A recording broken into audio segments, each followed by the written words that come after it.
India 1.4 billion పీపుల్లో మీకు రాజకీయంగా ఎదిగేవాళ్ళు, రాజకీయంగా నిష్ఠాతుపరులు, ఇంట్రెస్ట్ ఉండేవాళ్ళు మీకు భూతద్దం పెట్టి వెతికినా దొరకట్లేదా? ఎందుకు వేరే వాళ్ళ పార్టీ వాళ్ళని ఎంకరేజ్ చేస్తున్నారు?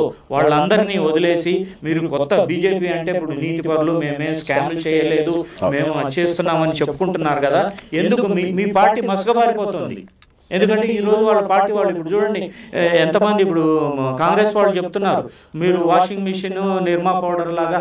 ఆ మాట ఎందుకు అనిపించుకుంటున్నారు, ఎందుకు చేస్తున్నారు? దానికి ఆన్సర్ కావాలి. తప్పకుండా ఆనంద్ గారు. ముందుగా నేను overseas friends of BJP Telangana chapter convener. మాకు ఓఏ బీజేపీ నేషనల్ ప్రెసిడెంట్ అడప ప్రసాద్ గారు ఉన్నారు. అడప ప్రసాద్ ఆధ్వర్యంలో నేను ఈరోజు ఇక్కడ మాట్లాడుతున్నాను. మీరు అన్నారు ఎన్టీఆర్ గారు మనం అందరూ తెలుగు వాళ్ళకి ఆరాధ్యమైనటువంటి వ్యక్తి. మరి సీఎంగా కొద్ది రోజుల్లోనే ప్రజల్లోకి వెళ్ళి వ్యక్తి సీఎం అయ్యారు. వారికి గుర్తింపుగా మేము పార్లమెంటు భవన్లో ఎన్టీఆర్ గారు విగ్రహం పెట్టాం. Note the point. అంటే తెలుగు వారికి తర్వాత 100 రూపాయల నాణాన్ని వారికి గుర్తింపుగా ఇచ్చాం. అంటే బీజేపీకి ఉన్న కమిట్మెంట్ కాంగ్రెస్ వాళ్ళు ఎప్పుడు అలాంటి వాళ్ళని తెలుగు వాళ్ళని గుర్తించినది అరుదుగా చెప్తాను. అంటే when we got the power, when we got the chance, we did for ours. Telangana అదే తెలుగు ఉపరాష్ట్రపతిగా మన తెలుగు వెంకయ్య నాయుడు గారికి అవకాశం. తర్వాత మీరు ఇంతకుముందుగా అన్నారు ఇతర పార్టీల నుంచి మన దాంట్లో సిద్ధాంతం అవకాశం వచ్చినా కూడా దళితుల్లోకి అయినటువంటి ద్రౌపది ముర్ము గారిని రాష్ట్రపతిగా చేసే అవకాశం ఉన్నాం. తర్వాత మైనారిటీ వ్యక్తి అబ్దుల్ కలాం గారిని బీజేపీ వ్యక్తి చేశారు, బీజేపీ నుంచి ఉన్నటువంటి. అంటే మేము పార్టీలకు అతీతంగా, మతాలకు అతీతంగా, కులాలకు అతీతంగా వ్యక్తులు ఎక్కడ టాలెంట్ ఉంది. మీరు ఇప్పుడు ఈరోజు అవార్డ్స్ ఏమని చూడండి, పద్మ అవార్డ్స్, పద్మ విభూషణ్ అవార్డ్స్. పల్లెల్లో ఉన్న వాళ్ళకి టాలెంట్ ఎవరికైతే ఉందో వాళ్ళకి ఇచ్చేది. వీళ్ళంతా ఇంతకుముందుకు ఉన్నప్పుడు వీళ్ళు ఎవరెవరికో ఇచ్చేసేది గర్వాపసి, అవార్డు వాపసి లాగా వీళ్ళు అవార్డు వాపసులు ఇచ్చేటువంటి సందర్భాలు మీరు చూసారు. వాళ్ళందరూ అసలు వాళ్ళ టాలెంట్ కాదు, ఏం లేదు. వాళ్ళకి ప్రభుత్వం వాళ్ళకి ఎవరు ఫేవర్గా ఉంటే వాళ్ళకి ఇచ్చారు. కానీ ఈరోజు మీరు అవార్డ్స్ కనుక అబ్జర్వ్ చేస్తే ఎవరైతే టాలెంట్ ఉందో ఆ టాలెంట్ ఉన్న వాళ్ళకి ఇచ్చిన సందర్భం ఉంది. మీరు ఎంతమందికి అన్నారు ఇతర పార్టీల వాళ్ళని చేర్చుకోవడం, ఇది పాయింట్, నేను అగ్రి అవుతాను. మీరు చూస్తే ఈ రాజకీయాలు ఈ రోజు కలుషితం కాలేదండి. ఎప్పటి నుంచో ఒక రూల్ చేయాలన్నా ఏది చేయాలన్నా కూడా పవర్ అనేది ఇంపార్టెంట్. సో ఇంత కాంగ్రెస్ వాళ్ళు చేసిన దాన్ని మిగతా పార్టీలు వెళ్ళగాలంటే మేము వాజ్పేయి గారు కానీ అద్వానీ గారు అదే పద్ధతితో సిద్ధాంతంతో చేసినప్పుడు మాకు పవర్ కానీ ఇది కానీ లేదు. కానీ ఎప్పుడైతే రాజకీయాలను రాజకీయ ముళ్ళుతోటే తీయాలన్నప్పుడు ఇతర పార్టీల వాళ్ళని చేర్చుకున్నాం. మీరు కాంగ్రెస్ మొన్న ఇప్పుడు టీఆర్ఎస్లను చూస్తే 2 టర్ముల్లో చూస్తే ఫస్ట్ టర్మ్లో మొత్తం జంపు కాంగ్రెస్ నుంచి, తర్వాత 2వ టర్మ్లో కాంగ్రెస్ నుంచి టీఆర్ఎస్ జంప్ అయ్యారు. మళ్ళీ పవర్ రాగానే మళ్ళీ అందులో నుంచి టీఆర్ఎస్ నుంచి మళ్ళీ కాంగ్రెస్ లో పోయారు. అదే ఆ రెండు వదిలేసి మీరు ఎందుకు మీకు అంటే జనాలు మీకు అంటే మీకు అనేది ఈసారి పార్టీ మారితే వారి సభ్యత్వం రద్దు అవ్వాలి ఇమీడియట్ గా, అది నెక్స్ట్ వస్తుంది. ఇలాంటి విప్లవాత్మకమైనటువంటి చర్యలు సంస్కరణలు రాబో కాలంలో ఆర్టికల్ 360 నేను పెద్ద ఆర్టికల్ 360 జమ్మూ కాశ్మీర్ ఆర్టికల్ 360 అయోధ్య రామ మందిరం ఎన్నేళ్ల నుంచి ఉండే కదా ఇష్యూ. అయితే ఓకే, ట్రిపుల్ తలాక్, మైనారిటీల హక్కులు కానీ ఏదైనా ఇష్యూ ఉన్నా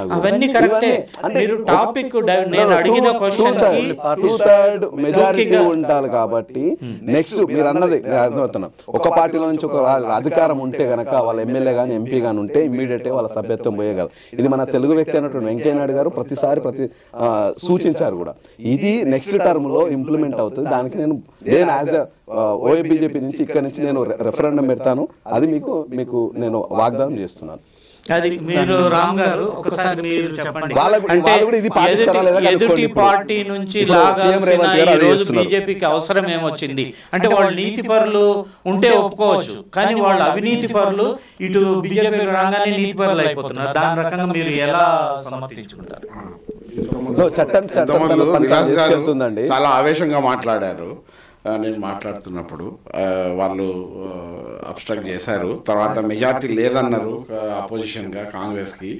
ఇవన్నీ కూడా ఏంటంటే ఇప్పుడు ఆయన ఒప్పుకున్నారు. వాళ్ళు పొలిటికల్ వ్యూహం పండుతున్నది. సో అందుకే వాళ్ళు పొలిటికల్గా వాళ్ళు మమ్మల్ని వీక్ చేయడానికి అన్ని ఎక్కడైతే కాంగ్రెస్ గవర్నమెంట్ ఉందో వేరే గవర్నమెంట్ డిఫెక్షన్స్ చేశారు వాళ్ళు. అండ్ వాళ్ళ దగ్గర మెజార్టీ లేకున్నా కూడా స్టేట్లో గవర్నమెంట్ ఫామ్ చేశారు. అంత డబ్బు వాళ్ళు స్కామ్ గురించి మాట్లాడారు. Biggest scam demonetization. ఇప్పుడు అందరు డిమానిటైజేషన్కి అందరూ సహకరించారు. అందరూ అంటే నేను కాంగ్రెస్ వ్యక్తిగా చెప్పట్లేదు, మన జనాభా ప్రజలు ఎంతో వాళ్ళకు స్పందించి దానికి మంచి అవుతుందనే ఆశతో చేశారు. ఒక్క లెక్క ఆర్బీఐ బ్యాంక్ లెక్క మనకు మనకు ఇంతమంది అకౌంటింగ్ లేదు. మన సగం transactions cash transactions 50% of the economy మనకు తెలిసిందే. మనం దాని నుంచి we're growing, we're step by step మనం గ్రో అవుతున్న టైంలో మనకి ఇది ఉంది. కాంగ్రెస్ యూపీఏలో ఉన్నప్పుడు పార్లమెంట్లో డిమానిటైజేషన్ పెడితే సుష్మా స్వరాజ్ గారు ఆవిడ చనిపోయారు. What ever the political reasons is, I have respect for her.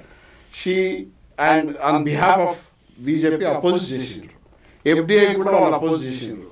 మనము ఎప్పుడైతే ఎకానమీ ఓపెన్ చేసుకుంటూ ఎఫ్డిఐ ఓపెన్ చేస్తూ 49% వరకు దానికి 51% ఇవ్వడానికి కూడా మనం ఓపెన్ చేద్దాం అన్న టైంలో వాళ్ళు బీజేపీ చేసింది. వాళ్ళు వచ్చిన తర్వాత వాళ్ళు చేసింది ఏంటి, వాట్ ఎవర్ కాంగ్రెస్ ఉపయోగించిందో కాంగ్రెస్ ఉన్న డెవలప్మెంట్ కాకపోతే వాళ్ళు which is good progressive development అంటే ఎక్కడ అయిపోతే అక్కడ మొదలెడితే మంచిది, నేను కాదనట్లా. వాళ్ళు దాన్ని ప్రోగ్రెసివ్ రానియకుండా వాళ్ళు selfish implementation. Modi is the biggest selfish man I have ever seen. Okay, Adani, Ambani, వాళ్ళందరూ benamis of, especially Adani big benami of ఇది. ఎందుకండి మనకు మనకు ఇది రిలీజ్ అయిన డాక్యుమెంటేషన్ పేపర్తోన మనకు వచ్చింది. వాళ్ళు అదేంటి పేపర్ మీద కంపెనీస్ క్రియేట్ చేసి ఇన్వెస్ట్ చేసినారు అడాని గ్రూప్లో వాళ్ళ బ్రదర్స్ వాళ్ళు అని చెప్పి మారిషస్ నుంచి మనకి ఇన్ఫర్మేషన్ వచ్చింది. రైట్, మనకి ఇన్ఫర్మేషన్ వస్తే గవర్నమెంట్ దాని మీద ఈడీ ఎందుకు పెట్టలేదండి, సిబిఐ ఇన్వెస్టిగేషన్ ఎందుకు చేయలేదని, కనీసం ఐబీ ఇంటెలిజెన్స్ ఇన్వెస్టిగేషన్ ఎందుకు చేయలేదండి, వేరే చిన్న చిన్న వాటి మీద కేసు ఫైల్ చేయలేదు, ఎవరు కేసు ఫైల్ చేయలేదు, ఎన్నో చేస్తా ఉన్నారు.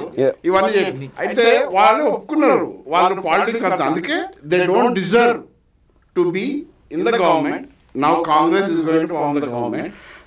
రాహుల్ గాంధీ గారు వాళ్ళు చేసిన పాదయాత్రలో చాలా స్పందన ఉంది. People are realising. 10 ఏళ్ళు వెయిట్ చేసిండ్రు, మోకా ఇచ్చిండ్రు.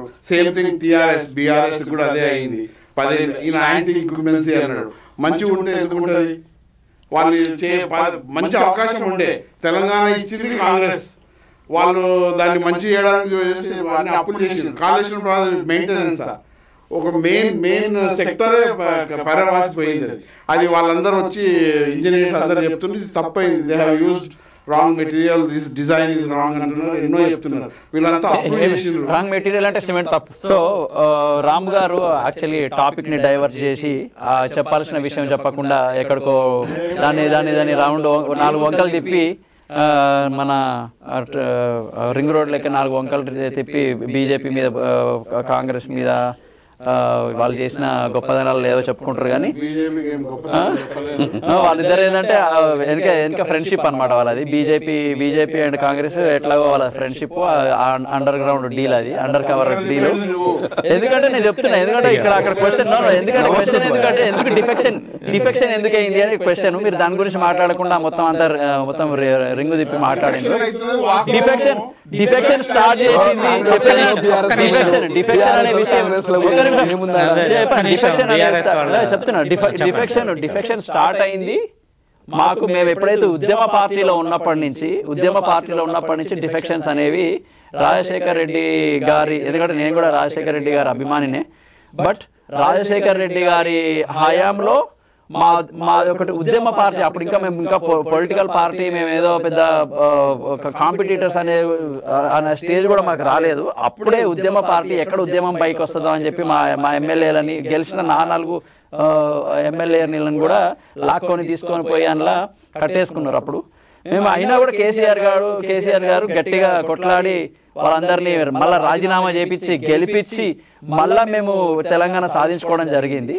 తెలంగాణ వచ్చినాక చాలా మంది వాళ్ళ బుద్ధి తెలుసుకొని వాళ్ళు మేము తెలంగాణ డెవలప్మెంట్ లో, ఎందుకంటే వాళ్ళకి ఆల్రెడీ తెలుసు తెలంగాణకి ఇది అదే డిఫెక్ట్ అయిన లీడర్స్ ఆల్రెడీ మేము తెలంగాణలో ఎక్కడ మేము చరిత్రహీనులుగా మిగిలిపోతామేమో అని చెప్పి వాళ్ళకు డౌట్ వచ్చి కేసీఆర్ దగ్గరకు వచ్చి కాళ్ళ వేళ పడితే అప్పుడు కేసీఆర్ గారు తీసుకొచ్చుకొని వాళ్ళని పార్టీలో జాయిన్ చేసుకోవడం తప్ప ఎప్పుడు మాకేదో మా ప్రభుత్వం ఏదో మైనారిటీలో ఉండి ప్రభుత్వం ఏదో కూలిపోతుందని రేవంత్ రెడ్డి లాగా మాకు ఎప్పుడు అసహనం లేదు. మేమెప్పుడు అట్లా మైనారిటీలో లేము, ఉన్నా కూడా మేము ఎప్పుడు తెచ్చుకోలేదు కూడా. వాళ్ళంతా వాళ్ళు ఎందుకంటే చరిత్రహీనుల్లో మిగిలిపోకుండా తెలంగాణ డెవలప్మెంట్ లో వాళ్ళ క్రియాశీలక పాత్ర పోషించడానికి వాళ్ళు వచ్చారు కాబట్టి ఆబ్వియస్లీ మేము జాయిన్ చేసుకోవడం జరిగింది. కానీ ఇప్పుడు కూడా వాళ్ళు బుద్ధి మానుకోకుండా మళ్ళీ కాంగ్రెస్ లోకి పోతున్నారు. వాళ్ళకి ఏంటంటే ఇప్పుడు ఏమైతుందంటే వాళ్ళ అట్లాంటి వాళ్ళని 2-3 సార్లు పార్టీ జంప్ చేసిన వాళ్ళని ఖచ్చితంగా ఇప్పుడు విలాస్ గారు చెప్పినట్టు మాకు 400 సీట్లు వస్తేనే చేస్తాము. రేవంత్ రెడ్డి అడుగుతారు రైతు బంధు ఎందుకు వేయలేదంటే మాకు ఎంపీ సీట్లు వస్తేనే రైతు బంధు వేస్తాము. కళ్యాణ లక్ష్మి ఎందుకు వేస్తాము, మాకు ఓన్లీ ఎంపీ సీట్లు గెలిపిస్తేనే కళ్యాణ లక్ష్మి ఇస్తాము. ఎందుకు చేస్తలేము అంటే ఏదో ఒక రీజన్ చూపించడానికి వాళ్ళ మేము ఎంపీ గెలిస్తేనే ఇస్తాము అన్నట్టు ఏదో ఉన్న సాకులు చెప్పడానికి చేస్తారు తప్ప వాళ్ళకి ప్రజల మీద ఇక్కడ ఒక మంచి చేద్దామని ఉద్దేశం ఎక్కడ లేదు. కమిట్మెంట్ తో పనిచేసిన ప్రభుత్వం ఓన్లీ బీఆర్ఎస్ ఓడిపోవడానికి మేజర్ రీజన్ రేవంత్ రెడ్డి గారు కాంగ్రెస్ ఇచ్చిన దొంగ హామీలు, కపట హామీలు ఇచ్చిన దొంగ హామీల వల్ల ప్రజలు కొంచెం మోసపోయి దొంగ హామీలు చూపించి ₹1 అసలు ప్రభుత్వం మా బీఆర్ ఒక్కొక్క స్టేట్ ఒక క్వశ్చన్ అడుగుతారండి. మేము బీఆర్ఎస్ ప్రభుత్వం వదిలేసినప్పుడు 7,800 కోట్లు బ్యాంక్ అకౌంట్ లో రైతు బంధు పడడానికి డైరెక్ట్ గా ఉన్న రెడీగా ఉన్న